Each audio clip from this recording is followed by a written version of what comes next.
ሰላም እንዴት ናችሁ? ዮርዳኖስ ነኝ። ለዛሬ ደግሞ ይዤላችሁ የመጣሁት በእርግዝና ጊዜ የተለመዱ የምግብ ስህተቶች ምን ምን ናቸው የሚለውን ነው ማለት ነው። በሰፊው የምናይ ይሆናል። ምን ምን መመገብ አለብን የሚለውንም የምናይ ይሆናል ማለት ነው። አብራችሁን ቆዩ። በእርግዝና ጊዜ አንዲት ነፍሰ ጡር ሴት ምርጫውን ማስተካከሏ ለምን ለምን ይጠቅማታል የሚለውን ስናይ በእርግዝና ወቅት አንዲት ነፍሰ ጡር ሴት በተፈጥሮ የበሽታ መከላከል አቅሟ የተዳከመ ስለሚሆን ለተለያዩ የምግብ ወለድ በሽታዎች ተጋላጭ ስለምትሆን ሪስኩን ሚኒማይዝ ለማድረግ ይጠቅማታል ማለት ነው። ሁለተኛው ደግሞ አንዳንድ ምግቦች በውስጣቸው ጽንስ ከመጨንገፍ አንስቶ በህይወት የሌለ ህፃን ከመውለድ እና የተለያዩ የወሊድ ጊዜ ጉዳቶችን ሊያስከትል ስለሚችሉ አንዳንድ ምግቦች በውስጣቸው ያሉ ባክቴሪያዎች ጥንቃቄ ማድረግ ይኖርባናል ማለት ነው። ሌላው ደግሞ ለእናትየዋ ጤና አስፈላጊ ነው። እነዚህን ሪስኮች ሚኒማይዝ ከማድረግም አንፃር ለእናትየዋም ጤና የፈለገችውን መድኃኒት በእርግዝና ወቅት መውሰድ ስለማትችል አስፈላጊውን ጥንቃቄ ማድረግ ይኖርባታል ማለት ነው። የመጀመሪያው የምግብ ስህተት በእርግዝና ጊዜ መውሰድ የሌለብን ምግብ ከፍተኛ ሜርኩሪ ያላቸው የአሳ አይነቶች ናቸው ማለት ነው። የባህር ላይ ምግቦች ከፍተኛ ሜርኩሪ ይኖራቸዋል ማለት ነው። እነዚህን ማስወገድ ይኖርባታል ማለት ነው። ምክንያቱም ለጽንሱ የነርቭ ስርዓት እና የአንጎልን ሊጎዳ የሚችሉ መርዛማ ነገሮች በውስጣቸው ይይዛሉ ማለት ነው። እንደ ሻርክ የመሳሰሉ የአሳ ዝርያዎችን ማስወገድ ይኖርባታል ማለት ነው። እንደ ኦልተርኔቲቭ እንደ ሳልመን ፊሽ፣ ሰርዲን የመሳሰሉትን የአሳ ዝርያዎች ብትመገብ እነዚህ በውስጣቸው ዝቅተኛ መጠን ያለው ሜርኩሪ ስለሆነ የሚኖራቸው እንደ ኦልተርኔቲቭ እነዚህ ልንጠቀም ይገባል ማለት ነው። ነገር ግን እነዚህንም ቀን በቀን አይደለም መመገብ ያለብን፣ በሳምንት ከ2 እስከ 3 ጊዜ ቢበዛ መጠቀም ያለብን ማለት ነው። አንዲት ነፍሰ ጡር ሴት በመጀመሪያ ማስወገድ ያለባት ከፍተኛ ሜርኩሪ መጠን ያላቸው የባህር ላይ ምግቦችን ማስወገድ ይኖርባታል ማለት ነው። ሁለተኛው በእርግዝና ጊዜ ማስወገድ ያለባት ምግብ ዝርያ ጥሬ ወይም ያልበሰለ የባህር ላይ ምግቦች ወይም እንቁላል፣ በደንብ ያልበሰለ እንቁላል ማስወገድ ይኖርባታል ማለት ነው። ምክንያቱም እነዚህ ጥሬ ወይም ያልበሰሉ የባህር ላይ ምግቦች በውስጣቸው ሊስቴሪያ ወይም ቶክሶፕላስሞሲስን በውስጣቸው ሊይዙ ይችላሉ ማለት ነው። እነዚህም ደግሞ እናትየዋ ላይ ከፍተኛ የሆነ ጉዳትን ሊያስከትሉ ይችላሉ ማለት ነው። ጽንሱ ላይም ከፍተኛ የሆነ ጉዳት ያስከትላሉ። ስለዚህ በተቻለ አቅም አብስለን መመገብ ይኖርብናል ማለት ነው። ሌላው በደንብ ያልበሰሉ እንቁላሎችን ነው መመገብ የሌለብን ማለት ነው። ምክንያቱም በውስጡ ሳልሞኔላ የተባለ ባክቴሪያ ይኖረዋል። ሳልሞኔላ ደግሞ ለእናትየዋም ሆነ ለጽንሱ ከባድ የሆነ የጤና እክል ሊያስከትል ይችላል ማለት ነው። ስለዚህ እነዚህን ጥሬ የባህር ላይ ምግቦችም ወይም በደንብ ያልበሰሉ እንቁላሎችን መመገብ የለብንም ማለት ነው። ቢቻል በሚገባው የሙቀት መጠን ለምሳሌ 63 ዲግሪ ሴልሺየስ አድርገን የሙቀት መጠኑን ነው የባህር ላይ ምግቦችን መመገብ ያለብን ማለት ነው። እንቁላልንም እንደዛው ፍርፍር እስኪል ድረስ እና ነጭ እስኪሆን ድረስ አድርገን መመገብ ይኖርባታል ማለት ነው። ምክንያቱም ከፍተኛ የጤና እክል ስለሚያስከስት። ሌላኛው አንፓስቸራይዝድ ወይም ያልፈላ ወተት መጠቀም የለብንም። ምክንያቱም ያልተጣራ የወተት ተዋጽኦና አይብ በውስጡ ሊስቴሪያ የምንለው ባክቴሪያ በውስጡ ስለሚይዝ ይሄ ደግሞ ከተለያዩ ኢንፌክሽን እስከ ጽንስ ማጨናገፍ ድረስ ሊያስከትል ይችላል ማለት ነው። ያለ ጊዜው መውለድም ወይም ፕሪተርም ቤቢ የምንለውን ሊያስከትል ይችላል። ቢወለድም ደግሞ ከባድ የሆነ ህመም ሊያስከትልብን ይችላል በጽንሱ ላይ ማለት ነው። ስለዚህ ወተትን በምንጠቀም ጊዜ በተቻለ መጠን ፓስቸራይዝድ የሆነና የፈላ ወተት ብንጠቀም ይመከራል ማለት ነው። ሌላው ያልበሰለ ወይም ጥሬ ስጋ እና ያልሞቁ ምግቦችን ፍሪጅ ውስጥ አስቀምጠን ስናወጣ በደንብ ያልሞቁ ምግቦችን መመገብ የለብንም ማለት ነው። ምክንያቱም በውስጣቸው እንደ ቶክሶፕላዝሞሲስ፣ እንደ ኢኮላይ፣ ሊስቴሪያ እና ሳልሞኔላ የመሳሰሉ ባክቴሪያዎችን በውስጣቸው ይይዛል።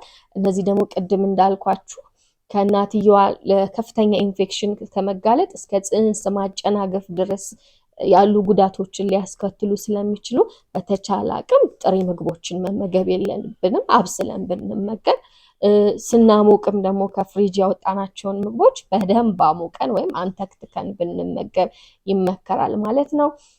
ሌላው በእርግዝና ጊዜ መመገብ ወይም መውሰድ የሌለብን ምግብ ከፍተኛ ካፊን መጠን ያላቸው ምግቦችም ወይም አልኮል መውሰድ የለብንም ማለት ነው። በእርግዝና ጊዜ ምንም አይነት ሴፍ የሆነ የአልኮል መጠን አይፈቀድም ማለት ነው። ሪሰርቾችም እንደሚያረጋግጡልን በእርግዝና ጊዜ ይሄን ያህል መጠን ያለው የአልኮል መጠን የሚል የተፈቀደ አማውንት የለውም ማለት ነው። ስለዚህ ቢቻል ምንም አይነት አልኮል ባትወስድ በእርግዝና ጊዜ ይመከራል። ምክንያቱም አልኮሊክ ሲንድረም የምንለውን ያስከትላል። ፌታል አልኮሊክ ሲንድረም የምንለውን ጽንሱ ላይ ያስከትልብናል ማለት ነው። ካፊን መጠንም በካፊን ኃይለኛ ካፊን መጠን በምንወስድ ጊዜ የፕላሴንታ የመቋቋም አቅሙ ስለሌለው ክሮስ የማድረግ ፕላሴንታን አቅም አለው ካፊን ማለት ነው። ስለዚህ በተቻለ አቅም ካፊን ኮንተንታችንንም ዝቅ ብናደርግ ጥሩ ነው ማለት ነው። ሻይና ቡና በምንወስድ ጊዜ ጥንቃቄ ማድረግ ይኖርብናል ማለት ነው። ጽንስ ማጨናገፍ ድረስ ኢፌክት አለው ማለት ነው፣ ካፊን መጠናችንም ከፍ ባለ ቁጥር ማለት ነው። ስለዚህ ሶዳዎችንም በምንጠቀም ጊዜ ከፍተኛ ካፊን ያላቸው ሶዳዎችን መጠቀም የለብንም ማለት ነው። አንደኛ ካፊኑ ጉዳት ይኖረዋል። ሁለተኛ ደግሞ በእርግዝና ጊዜ የስኳር መጠናችንን ከፍ ሊያደርግ ስለሚችል በእርግዝና ጊዜ ስኳር የመያዝ እድላችንን ከፍ ሊያደርግ ይችላል። በእነዚህ ፋንታ ኒውትሪሽናል ቫሊዩ ያላቸውን መጠጦች ብንጠቀም እንደ ወተት፣ የፍራፍሬ ጁስ የሆኑ የመሳሰሉ ነገሮችን ብንጠቀም ይመከራል ማለት ነው። ሌላኛው የምግብ ስህተት ፍራፍሬዎችን ወይም አትክልቶችን በደንብ ሳናጥብ መመገብ የለብንም ማለት ነው። ምክንያቱም የምግብ ወለድ ፖይዝኒንግ እናትየዋ ልትጋለጥ ትችላለች ማለት ነው።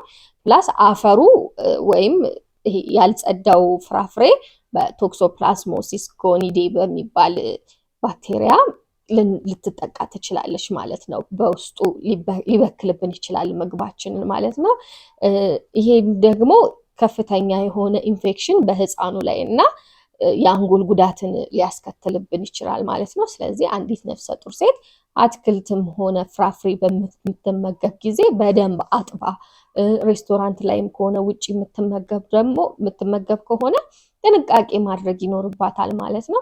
ሌላኛው ፕሮሰስድ የሆነ ወይም የተቀነባበረ ስጋ እና የተለያዩ የተቀነባበሩ ምግቦችን በብዛት ባትመገብ ይመከራል በእርግዝና ጊዜ። ምክንያቱም አንደኛው በሚከማች ጊዜ ወይም ፕሮሰስድ በሚሆን ጊዜ ለባክቴሪያ ኢንፌክሽን ሊጋለጥ ይችላል ወይም ሊበከል ይችላል ማለት ነው። ሌላኛው ፕሮሰስድ የሆኑ ምግቦች ከፍተኛ መጠን ያላቸው ሶዲየም በውስጣቸው ስለሚይዙ እናትየዋ ላይ ጉዳት ሊያስከትል ይችላል። ጤናማ ያልሆኑ ቅባቶችን ሊይዙ ስለሚችሉ እናትየዋ ላይ ይሄም ጉዳት ሊያስከትል ይችላል ማለት ነው። ከመጠን በላይ ያለፈ ክብደት ልትጨምር ትችላለች አንዲት ነፍሰ ጡር ሴት እነዚህን ምግቦች በምታበዛ ጊዜ። ፕላስ ደግሞ በእርግዝና ጊዜ የስኳር በሽታ ተጋላጭ ልትሆን ትችላለች ማለት ነው። የተለያዩ ኮምፕሊኬትድ የሆነ የጤና እክሎች ሊያጋጥሟት ስለሚችል እነዚህ ፕሮሰስድ የሆኑ ምግቦችን በእርግዝና ጊዜ ባትመገብ ይመከራል ማለት ነው። እነዚህን ምግቦችን እንዴት እንከላከል? እነዚህን ነገሮች ስንል አንደኛው ምግቦችን ከማዘጋጀታችን በፊት ወይም ከመመገባችን በፊት ምግቦቹንም ሆነ እጃችንን በደንብ መታጠብ ይኖርብናል ማለት ነው፣ በውሃና በሳሙና ማለት ነው። ሌላኛው ደህንነቱ በተጠበቀ የሙቀት መጠን እነዚህ ቅድም ያልናቸውን ጥሬ ስጋ፣ ጥሬ የባህር ላይ ምግቦችን ማስወገድ ይኖርብናል። በደንብ ያልበሰሉ እንቁላሎችን ማስወገድ ይኖርብናል ማለት ነው። ሌላኛው ትክክለኛ ማከማቻና ማሞቂያ ቦታዎችን መጠቀም ይኖርብናል። ምክንያቱም ምግብ የትና እንዴት ሊበከል እንደሚችል ስለማናውቀው በምናስቀምጥበት ጊዜ ስቶር በምናደርግበት ጊዜ ጥራቱን የጠበቀ መጠቀም ይኖርብናል ማለት ነው። እንደዚህ አይነት ነገሮችን በልተን ጤና በማይሰማን ጊዜ ደግሞ ወዲያው የጤና ባለሙያ ማማከር ይኖርብናል ማለት ነው። ምክንያቱም አስፈላጊውን ነገር በጊዜው እንድንወስድ ማለት ነው። ምርጫችንን በማስተካከል የልጃችንንም ሆነ የራሳችንን ጤንነት መጠበቅ ይኖርብናል ማለት ነው። ምክንያቱም በእርግዝና ጊዜ ትንንሽ ለውጦች በአመጋገባችን ላይ የምናደርጋቸው ትንንሽ ለውጦች ትልልቅ ተጽዕኖ ስለሚያመጡ ራሳችን ላይ እና ጽንሱ ላይ ከፍተኛ ችግርንም ከመከላከል አንጻር ከፍተኛ ሚና ስላላቸው ምርጫችንን ማስተካከል ይኖርብናል ማለት ነው።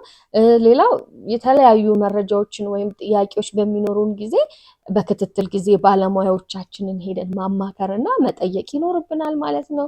ምክንያቱም አመጋገባችን ላይ ሁሌ እንደምለው ጤናማ መሰረት ካለን ለወደፊት ጤናማ የሆነ ለጽንሱ እድገት በጣም ወሳኝ ወይም ቤዝ ነው። አንዲት ነፍሰ ጡር ሴት በእርግዝናዋ ጊዜ የምታደርገው ጤናማ አመጋገብ ለልጁ በጣም ጤናማ የሆነ የወደፊት መሰረት ስለምትጥልለት ጤናማ የሆነ ምርጫ ሊኖረን ይገባል ማለት ነው። ስላዳመጣችሁኝ አመሰግናለሁ። በቀጣይ ቪዲዮ እስክንገናኝ ቻው።